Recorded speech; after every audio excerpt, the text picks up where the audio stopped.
being born and raised here in the Netherlands definitely comes with some challenges. For example, I think Dr. Reitsma talked about liminality at the convocation night. And there's been always this thought in me growing up that you don't necessarily belong somewhere, or you do, but you belong in two places. So, for example, when me and my family would go to Egypt on vacations, they would see us as Dutch people, and when I would come to school, they would see me as the only Egyptian in the class. And so you're always exceptional, and not always in a positive way or a favorable way. So there's definitely some challenges, also because there's just so much clash between cultures. So the Arabic culture, the Egyptian culture, that's just so much different than how we do things here. Everything is very slow there, everything is very fast here.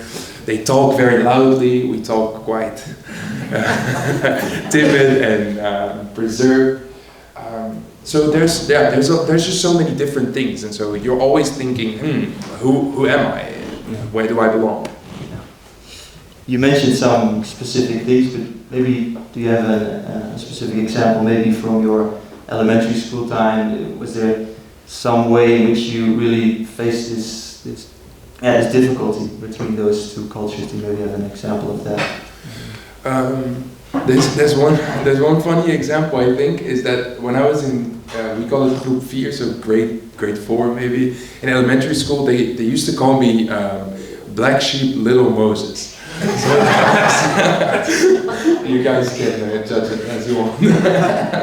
But that was pure and solely because I think I was the only one of color in the class, and I liked it. Like, I liked my class. I had a lot of friends in the class, but to be pointed out like as different, definitely like starts. I think just create some questions within yourself. Like, hey, where do I actually belong? Because here in the class, I'm always seen as someone who is like different. Like not necessarily a black sheep, as in that they didn't like me, but a black sheep in how I look. And so that's challenging, because then you come home, and then home you're just normal to your parents, like you're just Moran.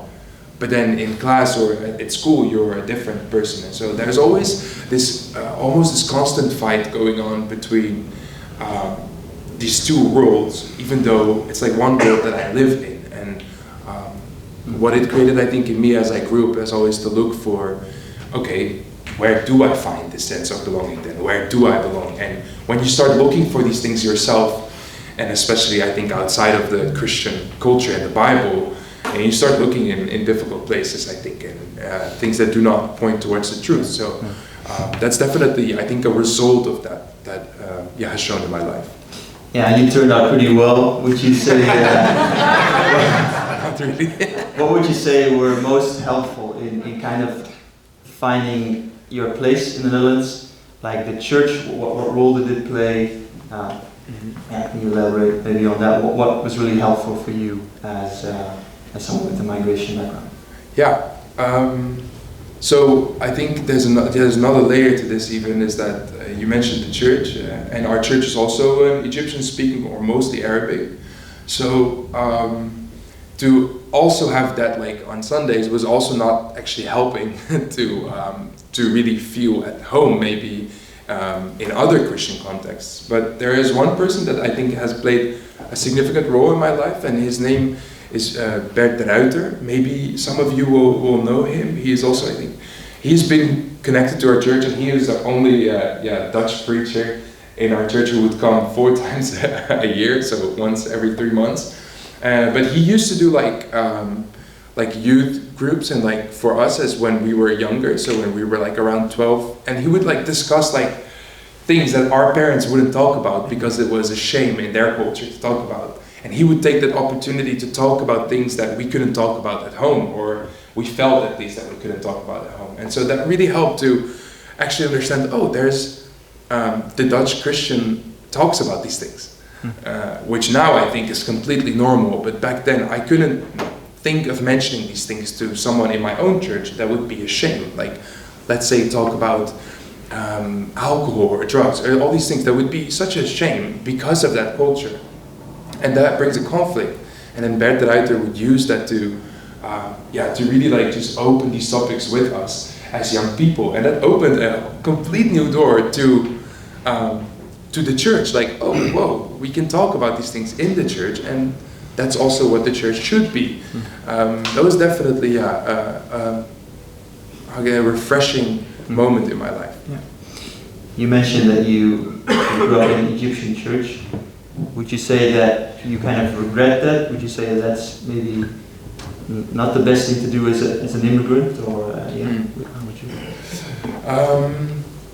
It's both, because you do really have a sense of belonging with the people that you look like and the people that speak like maybe the same language. But for, I think, especially second generation, someone who's born here, it is actually very healthy to do have a Dutch community, or a community that is grounded in the Dutch like norms and values and has some understanding of the Dutch spiritual landscape as well.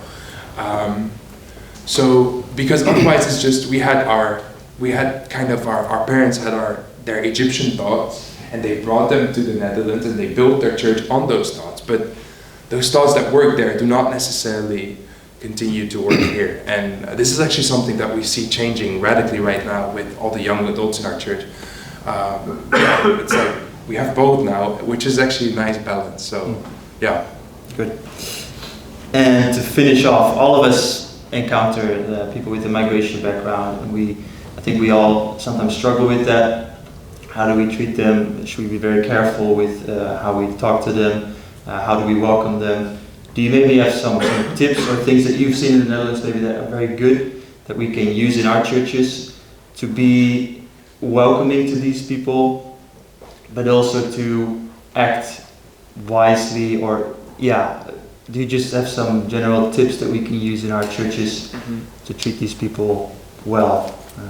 I think I can see a growing